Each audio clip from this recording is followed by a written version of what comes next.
Good afternoon and welcome. This is the last seminar series of this year.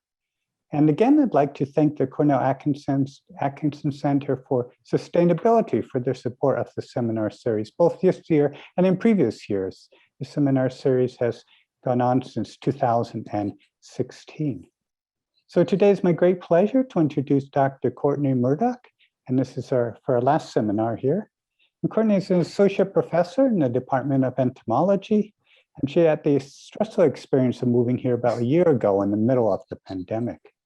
She received her PhD in disease ecology from the University of Michigan and took a postdoc then at University of Pennsylvania, where her research was on the ecology of mosquito-malaria interactions.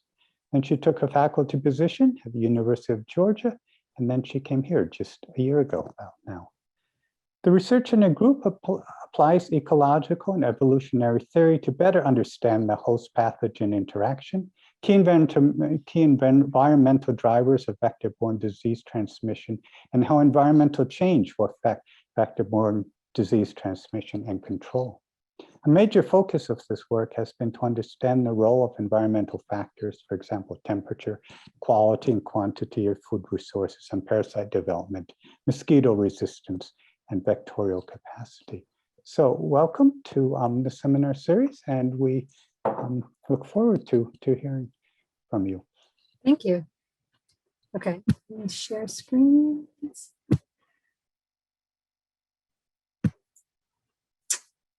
Okay.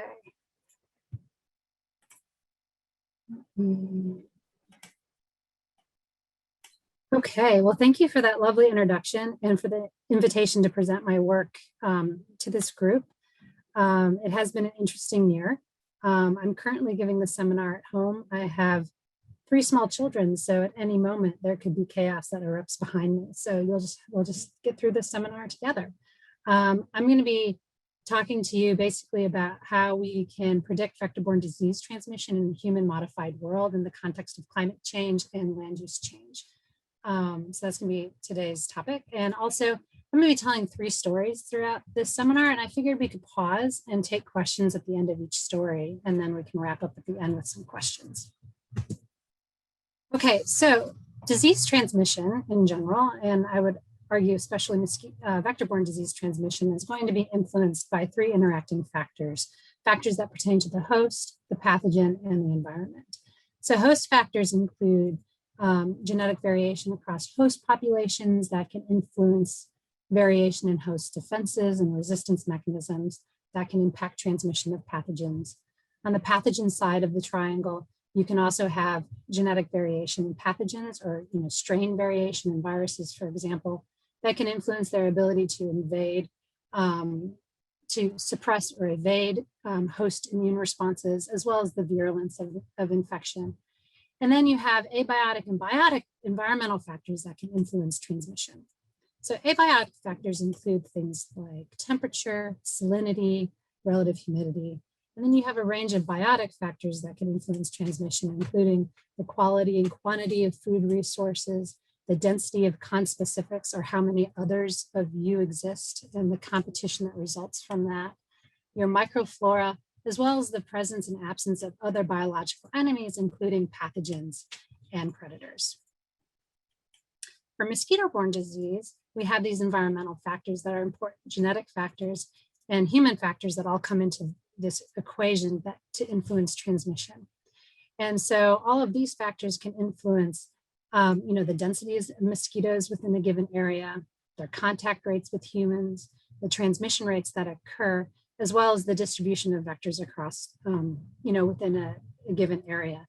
And all of these factors integrate to influence the global distribution of mosquitoes, as well as the diseases that they transmit.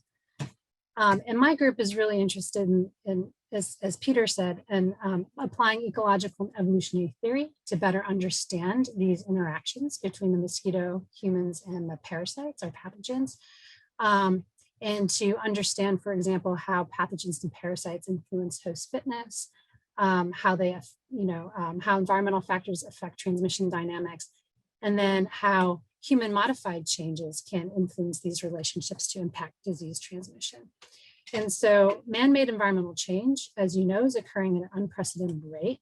So we've had rapid warming occur since the Industrial Revolution and is having noticeable impacts today, and noticeable areas of the world are increasing dramatically in temperature.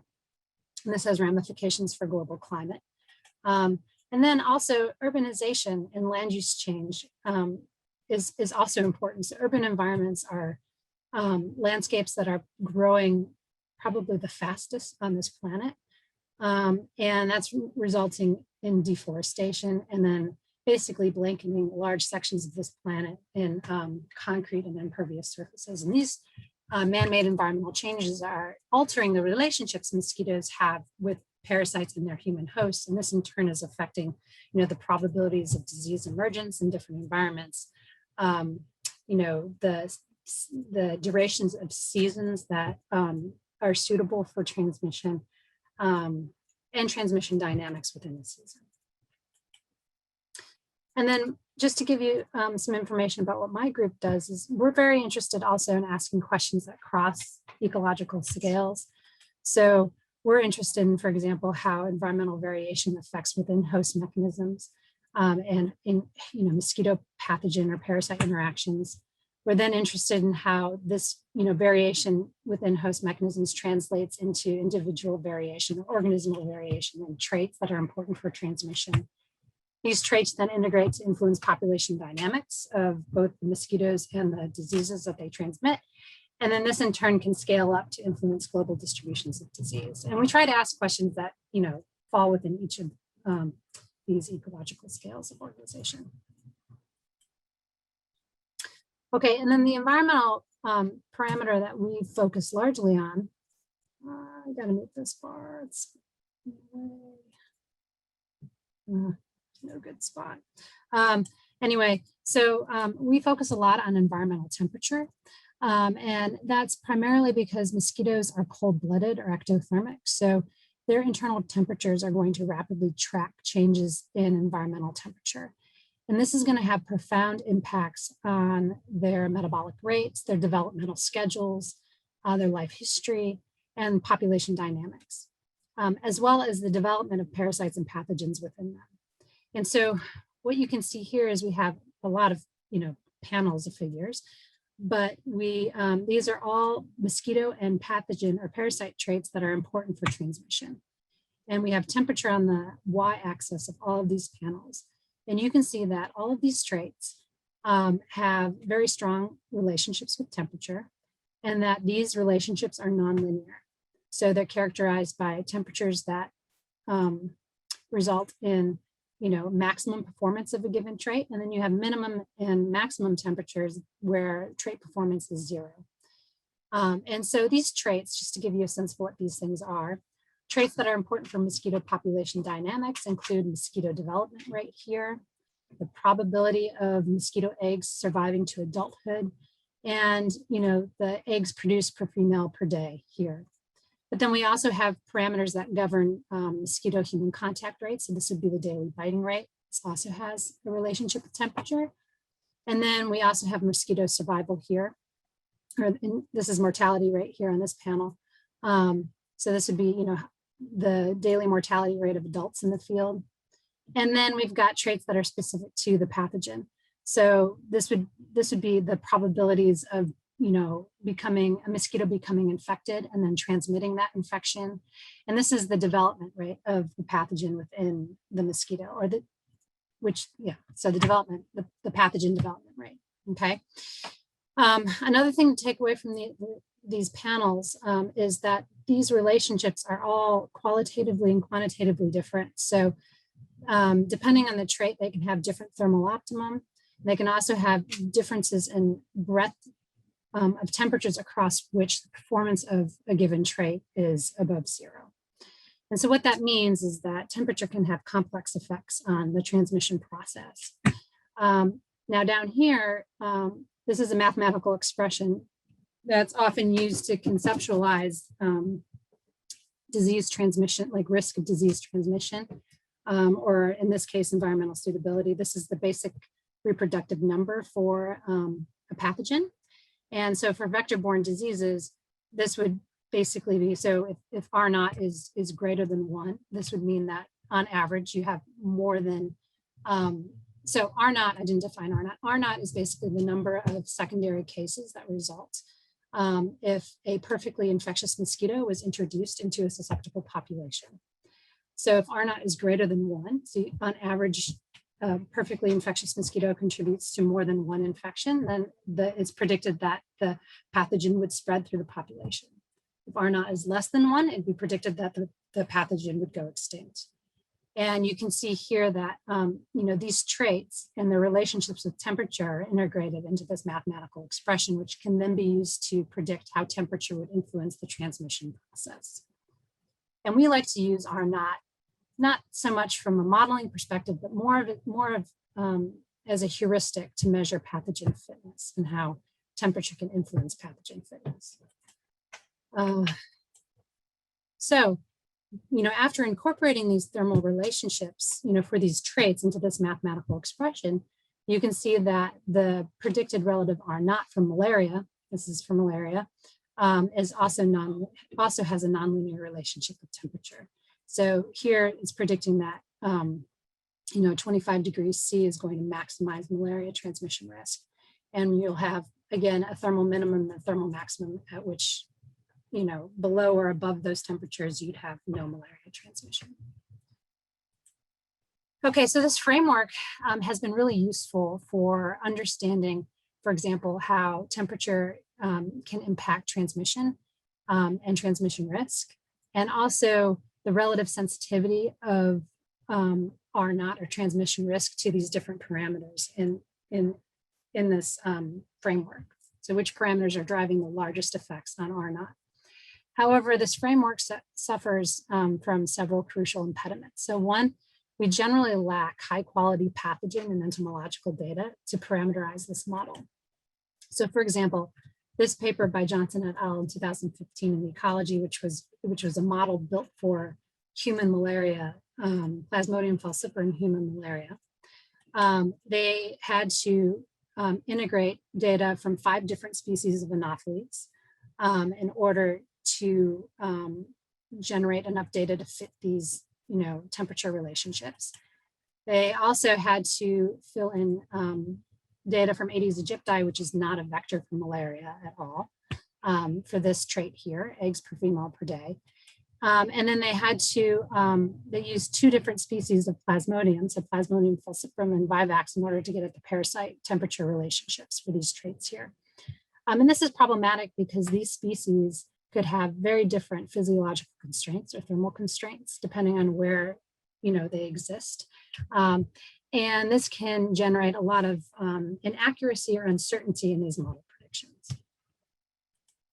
In addition, vectors and pathogens and their hosts don't exist in constant temperature environments. So all of these relationships are built off of these constant temperature experiments where you house mosquitoes in different constant temperature environments and then measure the performance of each of these traits in those environments. But in the field, mosquitoes exist, in environments where temperatures will fluctuate throughout the day in a diurnal fashion and seasonally throughout the year. And then oftentimes these models this model and many other models, mechanistic models, only account for the effects of temperature, while other factors could vary in the field. Okay, so the stories that I'm going to tell you today highlight the approach that my group takes. We're experimentalists and we're empiricists, and we also do some modeling. And we're really interested in interrogating these models that are used to predict mosquito-borne disease transmission, the assumptions that these models make about the world.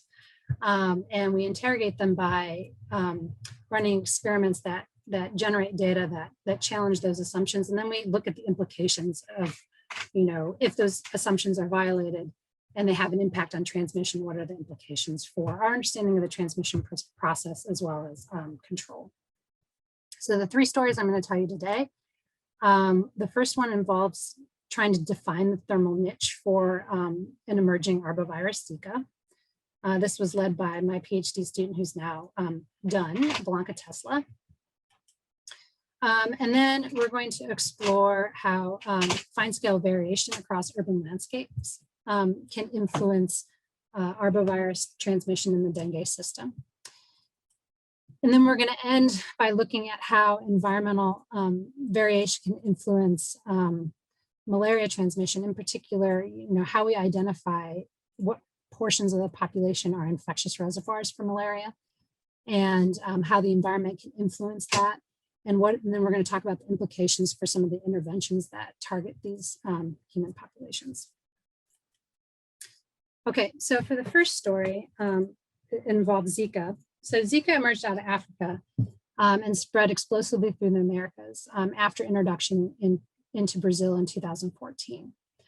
And it rapidly became an international public health concern because of the side effects of, so infants born to mothers who had Zika infections during their pregnancy, they often had neurological and cognitive and congenital issues. So there's microcephaly and other neurological disorders because of Zika infection.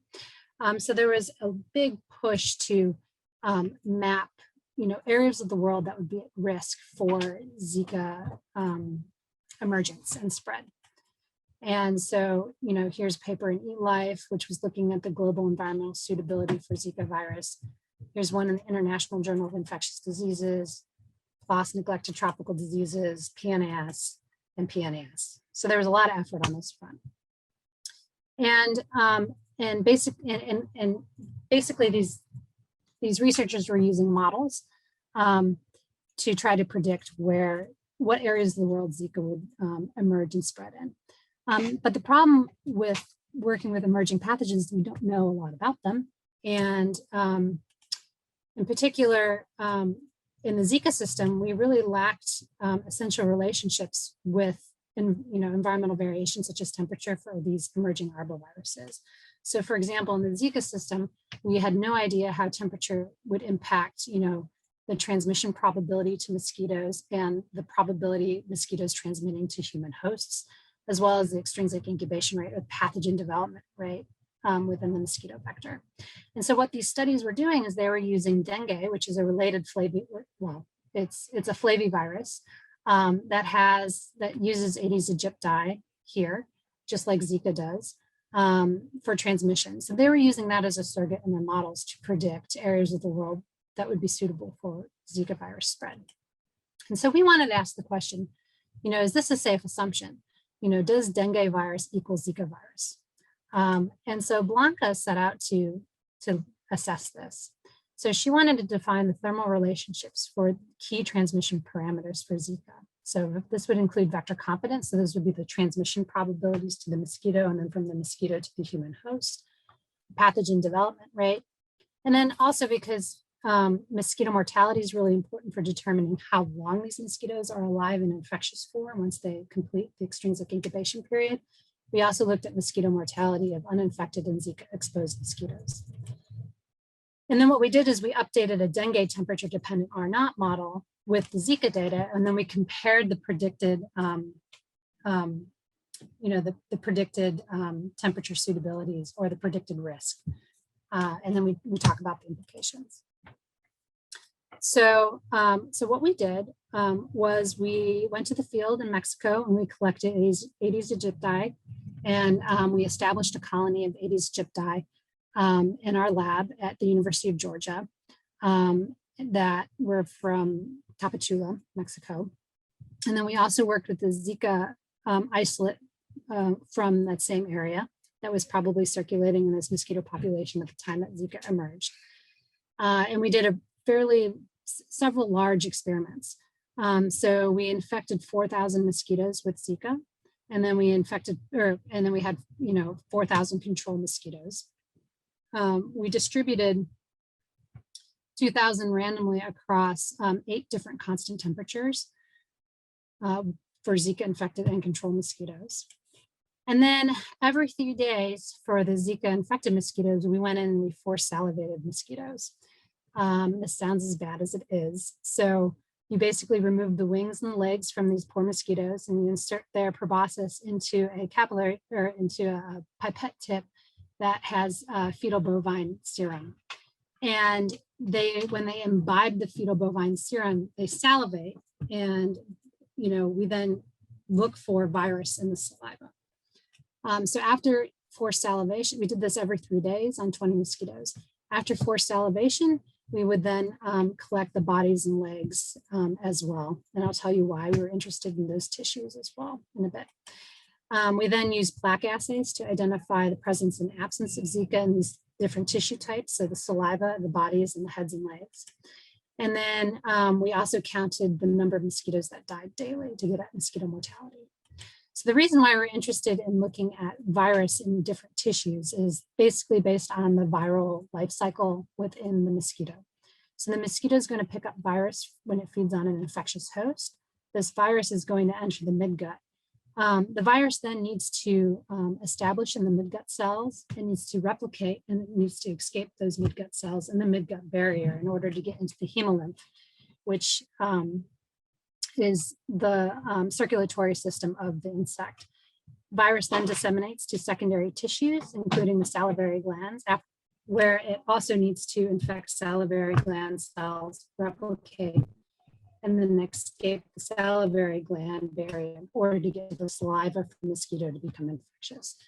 And these, the midgut barrier and the salivary gland barriers represent bottlenecks in infection. So you get reductions in viral load. And so we were interested in whether, different temperature treatments were affecting the magnitude or strength of these bottlenecks and the overall efficiency of infection in the mosquito. Okay, and so from this experiment, we then went through and we had to, define our parameters. So vector competence, we defined as the average proportion of mosquitoes that became infectious at each temperature. We then fit different nonlinear curves to the data and selected the best fitting curve. So we explored symmetric and asymmetric curves. So you can see here, a symmetric curve fits vector competence the best. We have temperature on the x-axis and the proportion of mosquitoes infectious on the y. And then you can see that the thermal optimum for vector competence is predicted to be 30.6 degrees C. For the extrinsic incubation rate, basically we measured that by noting when 50% of the population achieves average vector competence within each temperature. And then we took the inverse of that in order to get the rate of development. And so you can see here that an asymmetric curve fit these data best, and it's predicted to, the T-opt is predicted to be about 36.4 degrees C. And then for mosquito, for lifespan, we basically fit different distributions to the survival data, the daily probability of survival throughout the course of the experiment, and then took the area under the curve in order to estimate the average number of days mosquitoes were alive within each temperature treatment. And you can see here that a symmetric curve fit these data well, and the T-opt is predicted to be 24.2 degrees C. Now, what's interesting here is that, what do I want to say here? Well, yeah, I'll make that point later. Okay, so, sorry, move this down. I was getting my way. Okay, so what we did is we ended up, we input those temperature trait relationships for vector competence, the extrinsic incubation rate and mortality into a temperature dependent dengue model, which is similar to the malaria model that I showed you, but is for dengue and Aedes aegypti. And so what you can see here, this transmission potential, this is relative R naught. And we have dengue virus in light blue, and we have Zika virus in dark blue. And these dotted lines correspond to the credible intervals or, around this predicted relationship. And so what you can see here is that, Zika virus had a very similar predicted thermal optimum and thermal maximum to dengue virus. And so what that means is that if you're trying to predict Zika virus using dengue as a surrogate in areas of the world that are near the thermal optimum or warmer than thermal optimum, you probably will do a good job at predicting risk. However, the T-min for Zika was 5 degrees C higher than for dengue. And this has pretty important ramifications for our ability to predict Zika virus risk in northern latitudes or cooler areas of the world. And this is largely due to differential effects of temperature on vector competence and the extrinsic incubation rate between these two viruses. And another thing to note is that, transmission is, being limited at the cool and the warm end for different reasons. Okay, so I'm going to go back really quickly to this slide here. So at the cool end, you can see that, transmissions being limited by, we have very low vector competence. So that means that the infection process within the mosquitoes is very inefficient. So mid-gut infection is not great, and replication is slow, and dissemination out of mid-gut is bad.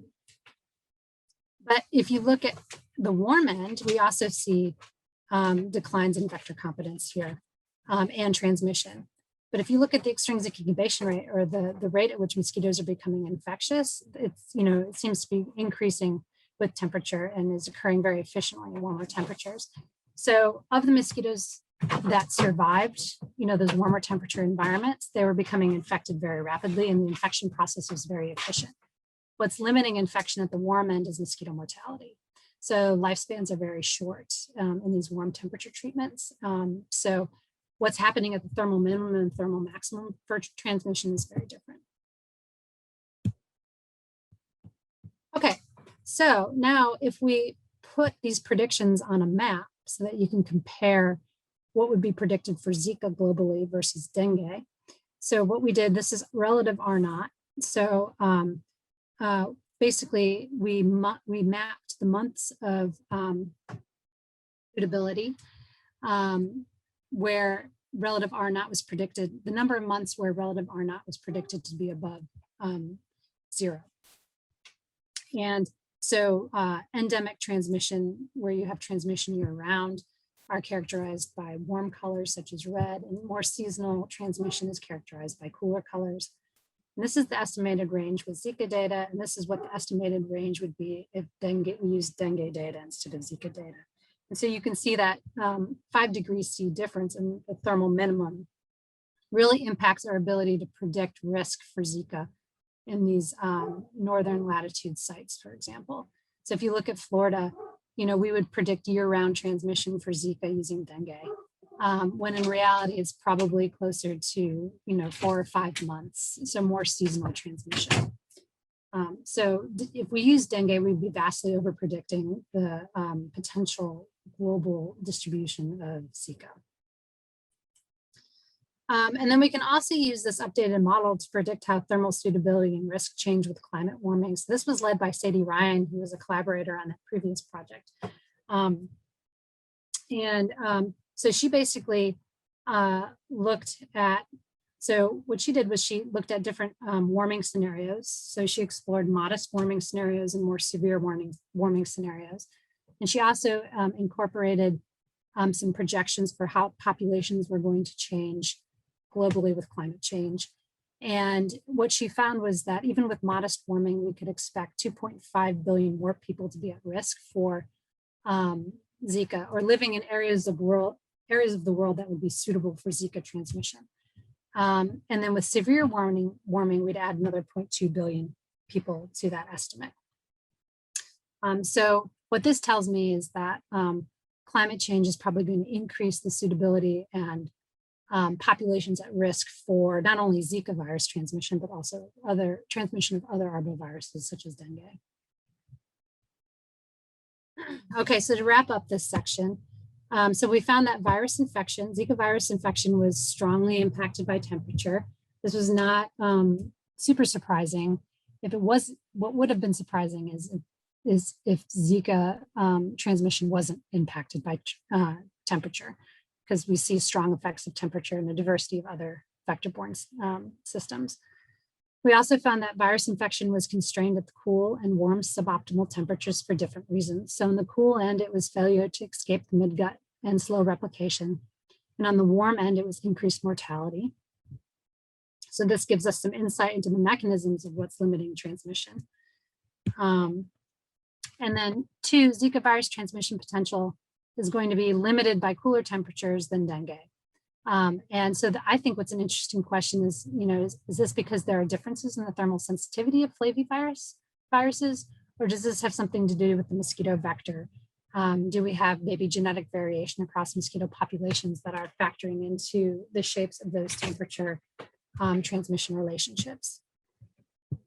And then 3, climate warming is going to extend the thermal suitability for Zika transmission, which will enhance overall risk for arbovirus exposure, but probably not to the same extent as dengue virus.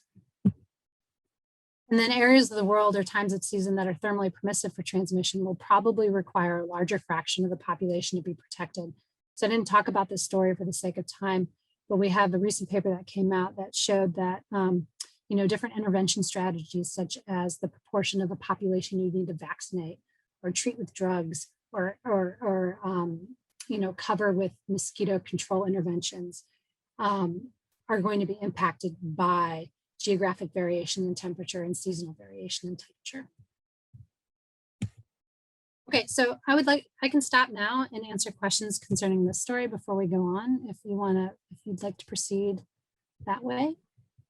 Great. Yeah, there are 8 questions now in the Q&A. Yeah. Should I just pull that up and? Sure, that's probably the best. If you just pull it up and answer as many as you think you have time for, and then we can okay. Go on. Let's see.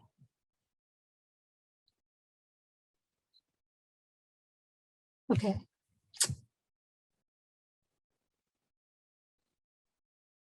Okay, so I have a question about as climate changes and mosquito-borne diseases increase, how should communities deal with this new normal? So that's a good question. So the effects of climate change are probably going to be complex. So you are going to have areas of the world that are going to be more permissive and will experience longer seasons and bigger epidemic sizes. And so there's, I think communities are going to be using current control tools such as insecticides, larvicides, adulticides, bed nets, etc. But because of insecticide resistance, a lot of those technologies are failing. So there's been a huge push to develop novel vector control tools. So I think those are going to become more important, or as important, or used in conjunction to these other tools that we have. So I don't know if you all have been paying attention to the news, but there's been some genetically modified mosquitoes released in the Florida Keys to try to control Egypti populations there. That's a population suppression approach where they're releasing, just very basically releasing male mosquitoes into the Florida Keys. They're trying to swamp the mating market, and females that mate with those males will produce non-viable offspring. And so because female mosquitoes only mate once, then that'll crash the populations. They're hoping to eradicate Egypti in the Keys. So there's a lot of technologies like that where they relies on mosquito delivery of control to mosquito populations that people are exploring. And then there's a whole suite of novel therapeutics and other technologies that people are using. So I think the amount of spending that's going to occur on vector control will increase with climate change. And then we'll probably be throwing whatever we can at the problem. Okay, so, oops.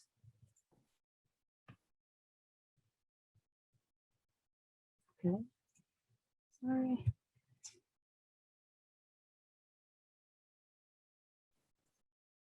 So oftentimes, so when Zika emerged, dengue and Zika were found in the same areas of the world, and that's because they use the same mosquito vectors in many parts of their territory where Zika was expanding. So the primary vector for dengue and Zika is Aedes aegypti. Aedes aegypti is an invasive mosquito that has spread out of Africa and has colonized much of the world. The secondary vector to these viruses is Aedes albopictus, which is another invasive mosquito that's spread out of Asia and now has colonized much of the world. And so in a lot of these areas where dengue is being, is increasingly transmitted, and where Zika and chikungunya has emerged, it's because they're sharing the same vector and the same ecologies. So they often will circulate at the same time.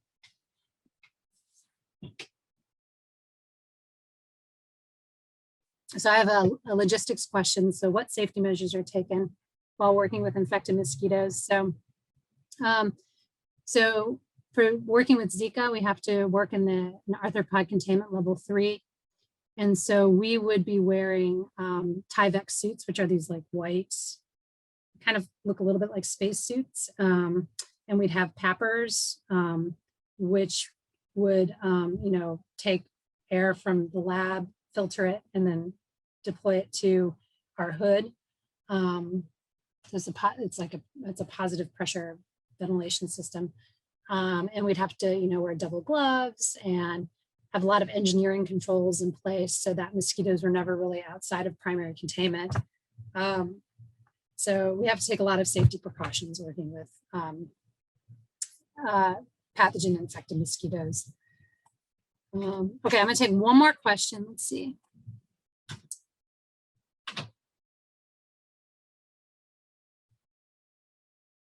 So I think I answered Benjamin's question with that. So the metrics used for moderate versus severe warming. So there are general climate change modeling scenarios that that model different climate change scenarios. So there are some, there are some moderate scenarios that are explored, and it's all based on how much emissions are, or how much carbon's released, or I guess it's not just carbon, it's probably other greenhouse gases as well, how much that is emitted into the atmosphere, and what the predicted impacts are. And so there are several different climate change models that explore different scenarios. And so the ones that I showed you was just a moderate scenario and a severe scenario, but that paper that I referenced explored some other scenarios as well. Okay, so I'm gonna move on, but if you guys wanna email me your questions, I'm happy to also respond over email if we don't get a chance to talk about these. Okay.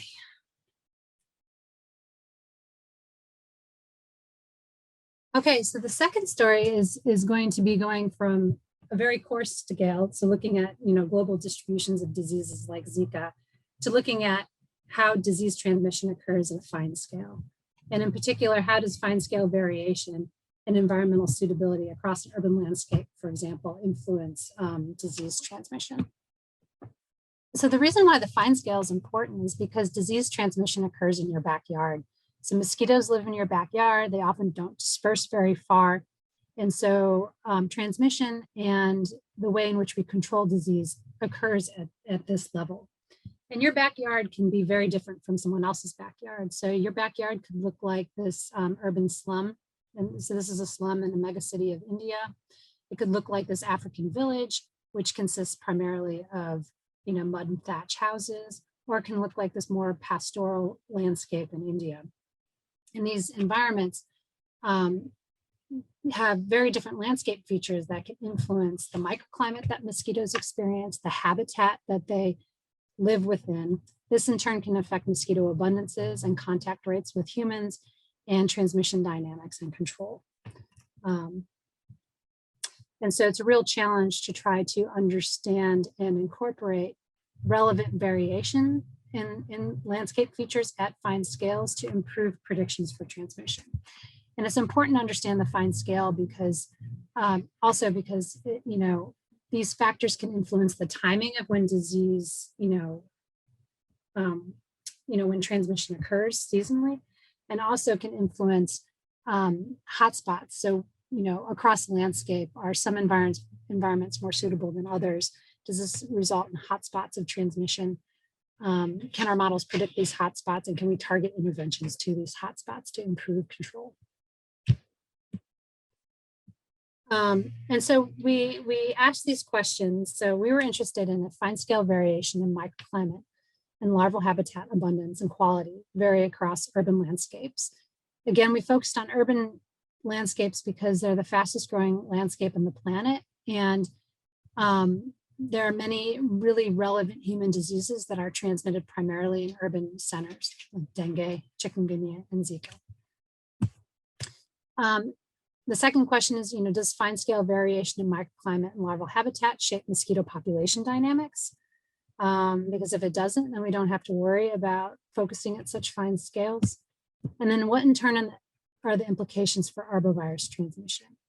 And so we did this work in the exotic location of Athens, Georgia, at University of Georgia. And we worked on the Asian tiger mosquito, Aedes albopictus, which is a secondary vector for Zika, dengue, chikungunya. It's also a very permissive vector for a bunch of other arboviruses, upwards of 30 arboviruses. So from an emerging disease perspective, this is an important vector in the US. And we could ask some really interesting proof of concept. We could do a lot of proof of concept work in this system that could apply to other areas of the world and to Aegypti, which has a very similar ecology as albopictus. Okay. So we predict that microclimate is going to vary across urban landscape due to variation in impervious surface cover. So impervious surfaces are surfaces like concrete, glass, metal. They tend to absorb heat and then radiate it slowly. And then urban environments also have a lot of waste heat that's produced from air conditioning units and machinery and cars. And what happens is you get urban heat island effects that occur, where urban centers heat up during the day and then radiate heat overnight. And this can actually result in changes in climate around big urban centers that wouldn't necessarily occur if you didn't have urban heat island effects. So this is downtown Atlanta, just to give you an idea of what this looks like. So here, this is the downtown core, and this is surface temperature. And you can see that it's characterized by higher temperatures and warmer colors than the suburbs of Atlanta, which have more vegetation cover and less impervious surface. You can see that these areas are much cooler. And so this is Athens, Clark County here. The University of Georgia is in here. And so what we did as a first step is we took an impervious surface map of this area, and we basically created 3 bins. So these red areas are sites that have high impervious surface. These blue areas are sites with intermediate amounts of impervious surface, and these white areas have no impervious surface. And then we basically picked, as randomly as possible, 3 sites within each of these impervious surface types. So we're going to call these red areas urban, these blue areas suburban, and these white areas rural. And so we have 9 total sites, 3 sites within each land cover type. And then we've conducted a bunch of work out of this system. So we've done a bunch of experimental work where we do semi-field experiments where we put larvae in pots with leaf infusion. And then we keep track of, across these sites, and we keep track of how microclimate varies across these sites, and then how this in turn influences mosquito development rates, the number of emerging adults, the rate of emergence, their body size, and then their ability to vector, their ability to become infected and to transmit dengue. And then we've also paired this experimental work with a bunch of field sampling, where we've, in order to, so this was characterizing microclimate in the larval habitat. In order to characterize microclimate in the adult habitat, we set up data logger arrays here across different vegetation covers. We've done adult mosquito surveys. This is a BG Sentinel trap that we use to collect mosquitoes, adult mosquitoes. And then we've done larval sampling, where we've gone out to these sites and sampled all possible larval habitat and identified, what mosquitoes are breeding on these sites. And so this is just from one season, but this gives you a good idea of how microclimate varies across these sites. So we have date on the x-axis, and we have temperature on the y. And we have urban sites in red, suburban sites in blue, rural sites in black, and then we have a local weather station in green, which is located on campus. This is the average daily mean temperature. This is the average daily maximum temperature, and this is the average daily minimum temperature. And so what you can see in general is that, in the summer, relative to the fall, temperatures are warmer. So we have higher thermal maximums, thermal means, and thermal minimum temperatures. Urban sites in general are warmer than rural sites. So the red line is always consistently higher than the black line. And interestingly, weather station data, which gives us some more localized, weather predictions for a given area, always overpredicts the microclimates that mosquitoes would actually experience in these sites. And then from those pot experiments where we basically chucked larvae into pots and looked at how fast they took to develop and how many adults emerged across these sites, you can see that, so this is our summer replicate, and then we had a fall replicate because we're interested to see if, how seasonality influences these dynamics. Again, rural sites are in red and suburban in blue, and I'm sorry, urban sites are in red, blue, suburban sites are in blue, and rural sites are black. And we've got day post-experimental setup on the y-axis, and then this is the mean cumulative percentage of adults that emerge on these sites. So what you can see is that, summer relative to fall had much lower larval survival, and they had earlier adult emergence. So adults emerged about 4 days earlier than in the fall. Adults on urban sites in both the fall and summer were less likely to emerge than on suburban and rural sites. And then I think this is probably one of the more interesting results. So the likelihood of adults emerging was dependent on microclimate. And depending on the season, different aspects of temperature variation were important. So in the hot summer, each 1 degree C increase in the thermal minimum corresponded to an 18% decrease in the likelihood of adults emerging from these pots. In the fall, when it cools off, the thermal maximum becomes important, with each 1 degree C increase in the thermal maximum corresponding to a 28% increase in adults emerging. So microclimate on these sites is important. It's having an impact on developmental schedules and the number of adults emerging, out of these pots. So now we wanted to ask, okay, so microclimate seems to matter, and microclimate variation across these sites seem to matter, but there's more things going on in these sites that impact adult abundance.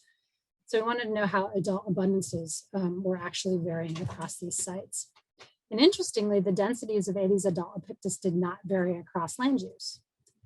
And this is mainly because, these sites vary widely in the amount and type of larval habitat, going a lot of artificial containers, but then also natural habitats.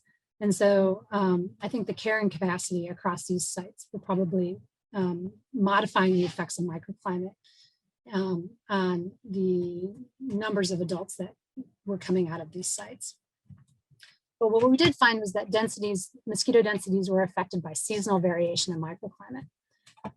So this is for, the minimum temperature, mean temperature, and maximum temperature. And we have adult female abundance on the y-axis. And what's interesting here, I think, is that, for the minimum temperature, as it goes up, we start seeing an increase in adult female abundance. For mean temperatures, as it warms, we start seeing it turn over a little bit. And then for maximum temperatures, as they warm, we start seeing a drop. What I think is really cool about these data is it's supporting the prediction that temperature should have a nonlinear impact on, mosquito traits that then influence population dynamics in the field. And that's cool because a lot of that work was done in the lab across constant temperatures and across a wider swath of temperatures than mosquitoes at any point in the season would experience. So it suggests that, there's some evidence for this occurring in the field. However, taken together with the previous pot experiment, it also suggests that there's more than just temperature impacting adult densities across land use. So just solely relying on temperature is probably not going to give you an accurate reflection of adult densities across space. But what's interesting, though, is that the microclimate that mosquitoes experience across these land uses did impact their ability to transmit dengue. So Michelle Evans basically did the same pot experiment that I just showed you previously, But instead of sacrificing mosquitoes, she brought them back to the lab and then infected them with dengue. What you can see here is we have temperature on the x-axis, and then the proportion of mosquitoes that became infected on the y-axis. You can see that as temperatures increase, their ability to transmit dengue, or their predicted ability to transmit dengue, goes down. And that this is most strongly noted in the hot summer across land uses with urban sites, which are warmer. Mosquitoes are predicted to be less capable of transmitting dengue. Okay, and then what we've done also is we can use a mechanistic temperature dependent model for dengue with Aedes albopictus as the vector to predict how transmission potential would vary spatially across Athens if dengue was to be dropped in the middle of Athens. And so what we did here, should look familiar. This is a very similar approach to what I've shown you for malaria, except this is for dengue and Aedes albopictus. So what we first did is, from those data logger arrays that I showed you, we built statistical models to downscale, satellite data for temperature So we input the microclimate data from statistical models that we collected from a data logger arrays. And we use Sentinel satellite macroclimate data. We built statistical models, to look for relationships between the data logger data and these macroclimate data from the Sentinel satellite. And then we built we use these statistical relationships to generate, to predict microclimate across, Athens. And we use that to, we use the temperature from those microclimate models, downscaled models, to feed into this vectorial capacity, or this relative R0 model. And for many of the traits that we didn't measure in the field, such as biting rates, mosquito mortality and extrinsic incubation rate, we just went to the literature and we used previously established temperature relationships to predict those. For mosquito densities, we actually used our field data. We built empirical models off of the field data with temperature to predict how mosquito populations would be changing across Athens. And then in order to build in temperature fluctuation, which occurs in the field, we use this computational trick called rate summation. If anybody's interested, I can go into it later, but basically allows us to infer the effects of diurnal temperature fluctuation, from constant temperature data for some of these traits. Okay, and so again, this is Athens, Clark County here, and we have vectorial capacity or relative R0 in the legend here, denoted by color. So areas with high vectorial capacity or environmental suitability for dengue transmission are characterized by warm colors, and areas that have low suitability are characterized by blue colors. And then we have June to July, July to August, August, September, and September to October here. And basically what you can see is that high thermal suitability for dengue transmission is predicted to be more diffuse and spread out during the warm summer and fall months. So this is Georgia, so it's still pretty warm. I would say September is probably the warmest month in Georgia. And then it starts cooling off. And in the fall, when temperatures start cooling off, you can see that high thermal suitability for dengue transmission is really being contracted into these urban centers where impervious surface is high. And that's again because of this predicted relationship between dengue transmission and temperature. Oh, I'm sorry, I forgot. I don't know why this is animated. So this was done. This was done in collaboration with Mike Wimberly at the University of Oklahoma, and then two of my PhD students, Nikki Solano and Mike Newberry, helped collect a lot of the data that went into these models. Okay, so to wrap this story up. So microclimate, we found that microclimate varied significantly with season and land use.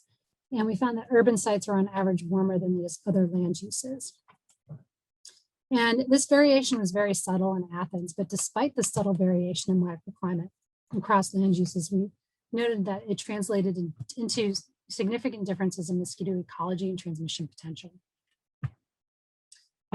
And so I would Yeah, and so mosquitoes reared on urban sites, just to remind you, survived less well. They emerged more quickly. They were smaller than on rural sites, and they were less competent in transmitting dengue. So before I move on, I want to emphasize that, Athens is a fairly small city, and the temperature differential from like the urban core out to the outskirts is not that great. So we're talking about 1.5 degrees C, and we're seeing, substantial effects, or we're seeing significant effects on these things that we just talked about. So I would say that, in megacities or in much larger cities where the temperature differential is much greater, that you could have even bigger impact of, urban heat island effects and, variation in microclimate that could then translate into important differences in mosquito population dynamics, leading to hotspots for transmission in these urban centers. The other thing we noticed was that the effect of land use on environmental suitability for dengue transmission varied with time of season. So if you remember, it was more diffuse in the hot summer and then contracted to these urban areas in the fall. So this suggests that, temperature suitability is not going to be homogeneous across an urban center, and that seasonality is going to influence, which populations within that urban center could potentially be at risk for transmission. Okay, so we can stop there and I can answer some questions, and then we can go on to the third story, which is not as involved or as long. Okay, great. Looks like there are 5 questions now. Okay. Open.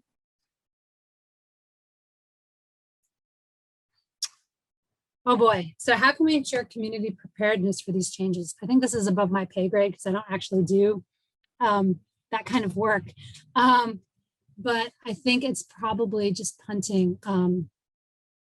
So we need to first understand how climate change or land use change is going to affect transmission. So we've got to be able to accurately predict where transmission is going to increase or decrease. So that's part of it. And then in terms of community preparedness, I think we need to, make sure that we engage with the communities that could be at risk. I mean, you have to have community buy-in in order to support these vector control and, interventions. So there's probably going to be a lot of public education, that goes on. Governments are going to have to be willing to spend money on vector control. And you're going to have community buy-in. How you get community buy-in? I don't do any of that. I'm sorry. I can't answer that more concretely. Is Zika exclusive to mosquitoes? No, actually. So it has, so Zika in its native range has reservoir hosts that not only infect humans, but also infect non-human primates. So there are other hosts involved in transmission cycle for Zika. In the regions of the world where it expanded, it was primarily transmitted from, humans to mosquitoes, mosquitoes to humans. There was some evidence that there was human-to-human transmission, so that like Zika can be sexually transmitted between people. And mosquitoes might actually be able to sexually transmit it amongst themselves as well. Okay, how can we help households, for example, keep their indoors at temperatures? Air conditioning. So that's a good question. So the reason why I think we don't have malaria in this country anymore when it used to be present here is based on how we interact with our environment. So we've put up screening and we have air conditioning and we hang out inside. We don't hang out on porches anymore. Electrification of the South brought people inside listening to the radio instead of sitting outside on their, on the porch in the evenings, and then air conditioning. So I think that would help that problem. But, how you construct houses can be really, can culturally vary. So for example, in Brazil and other areas of South America, from people that I've talked to either directly or indirectly through my collaborators, just, like people don't like having screens up on their houses. They don't like having air conditioning because they feel like they're closing out the outdoors, right? So they want to interact more with their outdoor spaces than we do, for example. So that's this question is kind of culturally dependent. I have observed that a few species of mosquitoes started to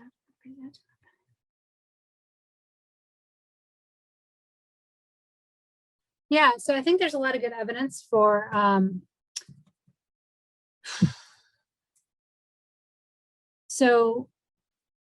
yes, so there is some evidence with mosquitoes that they're adapting to climate change and that they're moving, they're shifting their distributions.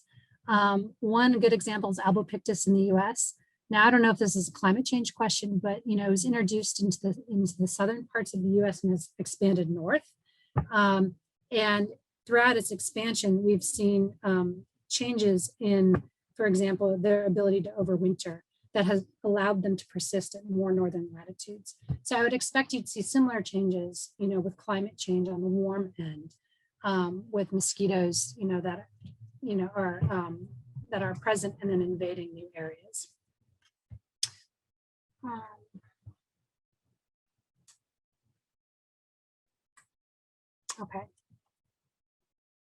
Okay, so let's see. So we have, okay, well, we'll go on to the third story and we'll see if we make it. Okay, so we're going to pivot and we're going to talk about malaria now. So we're moving away from viruses, and we're going to be talking about the effects of the environment on our ability to identify human proportions of the human population that are contributing the most to infection, and then what are the implications for our interventions. This was led by an assistant research scientist in my group, Ash Pathak. Sorry. Come on. Okay, so the prevalence of human malaria over the past 20 years has been declining dramatically. So these two maps are of Africa. So this is in 2000 and this is 2015. We have malaria prevalence. So this is the proportion of so this is for 2 to 10-year-olds, the proportion of that population that is infected. So warm colors correspond to 100%, and cool colors correspond to 0% or low prevalence.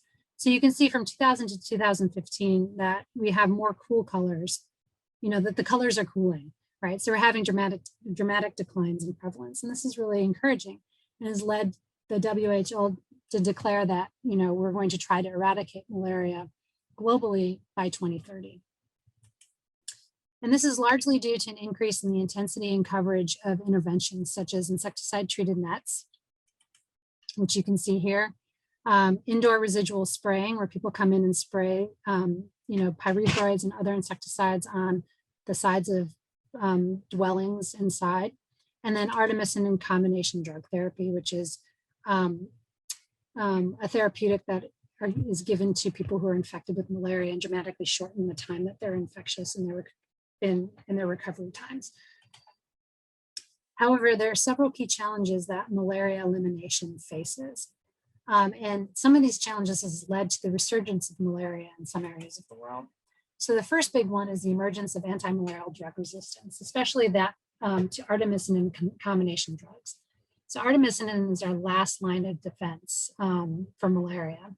And the pipeline, they're trying to develop more therapeutics, but it just takes a long time to get through the process of developing a drug and field trialing it and then getting it on the market. And resistance to artemisinin is defined basically as delayed parasite clearance times in patients that have parasites that are artemisinin resistant, and also increased gametocytemia. So gametocytes are the stage of the malaria parasite that are infectious to the mosquito. Okay, so they're in the infectious stage. And so what you can see here in Thailand and Cambodia, these are the proportions of the human population that are infected with plasmodium or human malaria. And the red corresponds to the proportion of those patients that have artemisinin resistant parasites. And then also there's been increasing evidence that there's a high prevalence of symptomless and submicroscopic infections. So there are a lot of people walking around that are infected with malaria, but don't display any symptoms. And and still can contribute to infection. And this is problematic from an elimination point of view because it's really hard to target interventions to those populations, and those populations are still contributing to transmission. And so there's been a big push to try to understand, within the human population, which age cohorts are contributing the most to transmission. And so from this work, there's this relationship has been defined here, okay? So we have gametocytes, again, those are the infectious stages to the mosquitoes per mil or microliter, sorry, I can't see it because this bar is in my way, per microliter. And then we've got percent mosquitoes infected on the y-axis. So basically what they've done is they go out and they sample, these different age cohorts within the human population. They take a blood sample, they identify if they're infectious or not, microscopy, through general microscopy. And then they'll take a blood sample and they'll either feed that to mosquitoes through like an artificial feeding membrane system, or they'll do direct arm feeds if the patient consents. And then they keep track of the percentage of mosquitoes that go on to become infected. And they've defined this relationship here, which is sinusoidal. So basically, as gametocytes increase, the higher, within the blood, the more likely mosquitoes are going to become infected. And the response to artemisinin resistance and how we define infectious reservoirs is really informed by this relationship here, this relationship between gametocytemia and mosquito infection. But what you can see is there's a lot of variation around this relationship. There's a lot of uncertainty. So, for example, you have, some individuals that have very low gametocytemias and they still contribute to infecting a lot of mosquitoes. And then over here, you get to a point where this relationship saturates, where there's diminishing returns, and further increases in gametocytemia don't necessarily lead to increases in infection in the mosquito population. And so the question is, what contributes to this variation around this relationship? It's often chalked up to variation in immune history of these human populations, or genetic variation in malaria parasites. But I would argue that environmental variation is also going to have potentially strong, effects on the proportion of mosquitoes that go on to become infected and infectious. So this is the same variable that was on the axis, the y-axis of that previous figure, and you can see that temperature, for example, because mosquitoes exist in a thermally variable environment, is going to really impact their ability to become infected and to transmit malaria.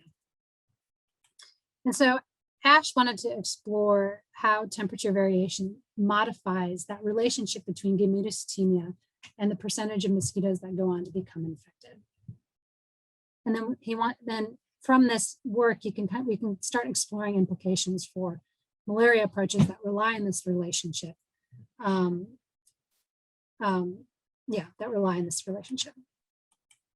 Okay, so what we did in the lab was we took an Anopheles stevens eye, which is an Asian malaria vector, and we infected it with Plasmodium falciparum at 3 different concentrations of gametocytes. So 0.03%, 0.1%, and 0.3%.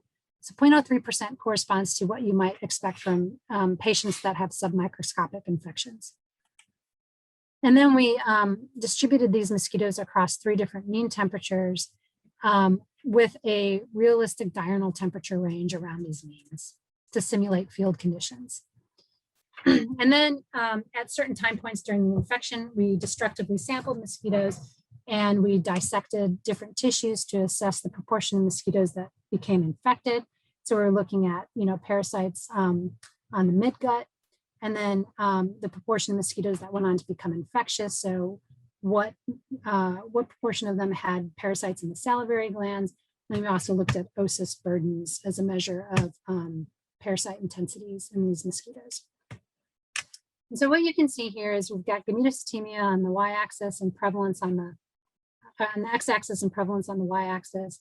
And then we've got, the proportion of mosquitoes that became infected in black and those that become infectious in gold.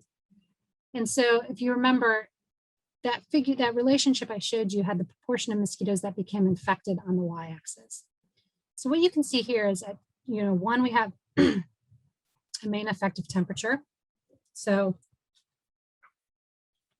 As temperature warms, prevalence goes down.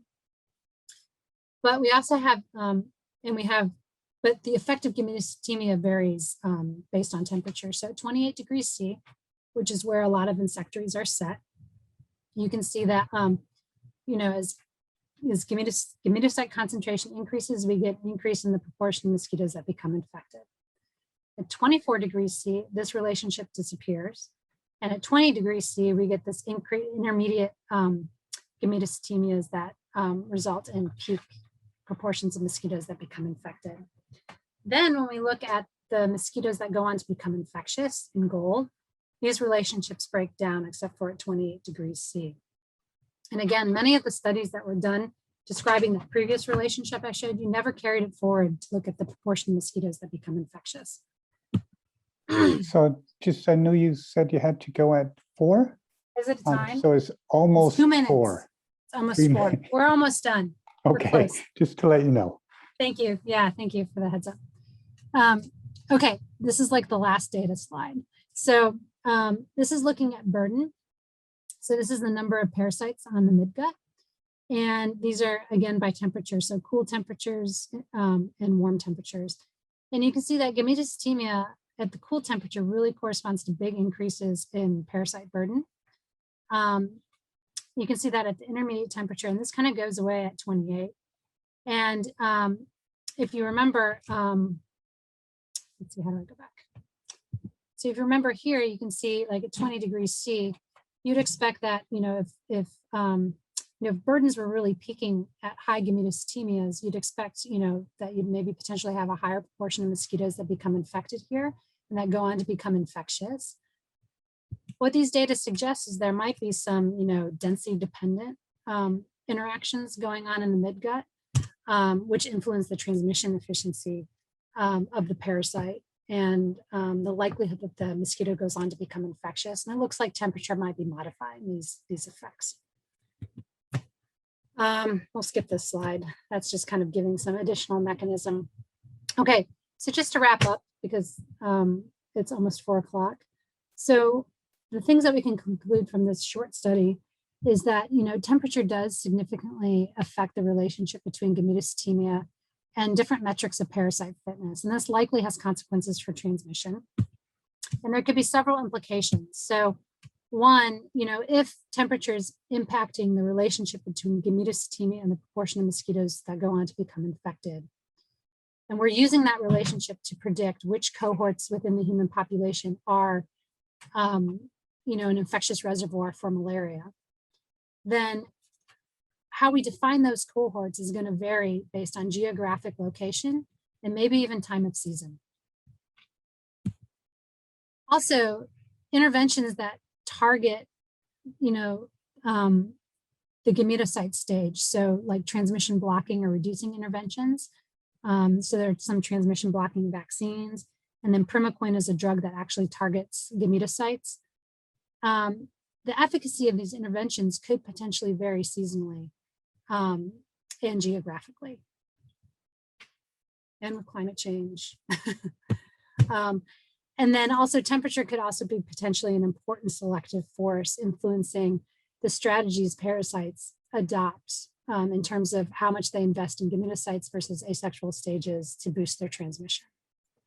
And this work is kind of the beginning of a line of research that our group is going into. So we're planning on exploring some of these implications in downstream work.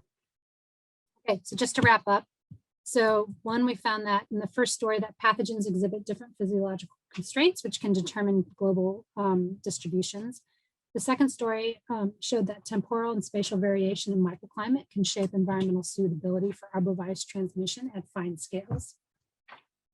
And then the third story demonstrates that temperature could be a selective force contributing to strain diversity and gametocyte investment with implications for control in the malaria system. And then, these are all the people that I've worked with on these various projects and my funding. And I have to thank my students because they've actually done all of the work. I just talk about it. So, and I can take any further questions. Let's see. We might have. So Yeah, have malaria survivor rates also decreased along with disease prevalence? I'm assuming that's in the human population, and survival rates overall have increased. So prevalence is going down and survival is also increasing, largely because, well, across that 20-year period, we're seeing, a decrease in disease prevalence and an increase in malaria survival rates. And that's because of rolling out these interventions such as, insecticide treated nets, indoor residual spraying, and artemisinin. What we're seeing kind of an increase in prevalence again and a decrease in survival because of insecticide resistance and artemisinin resistance in some areas of the world. Okay, so let's see.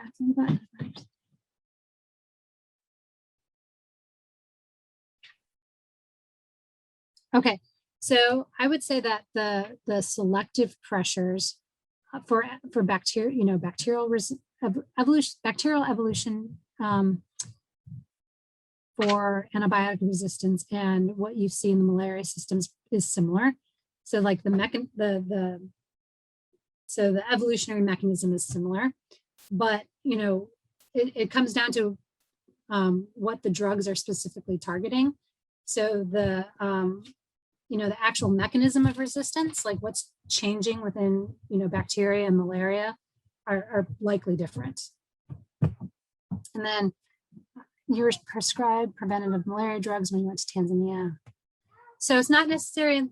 So it's not necessary to be prescribed malaria drugs in the U.S. because we don't actually have any active transmission of malaria in the U.S. anymore. So malaria was eradicated from the U.S. in the 70s in the South. So I think it was still being transmitted in the Southeast. That's actually one of the reasons why the CDC came to be, was to try to eradicate malaria and yellow fever. But those diseases have been eradicated from the US. Well, great. Thank you so much for coming and talking to us. Very, very interesting. And if you guys have burning questions that I didn't answer from like that first story, because there were a lot of questions there, you can feel free to email me. Great. Thank you. So have a good summer. Hope everyone in the audience has a great summer, and we'll see you all, or some of you again, next year. Yeah, and thank you for the invitation. And I wish I could have given this in person so I could actually see your faces. But... Yeah. Well, maybe next year. I know. Okay. Okay. Thanks so much. Bye-bye. Bye.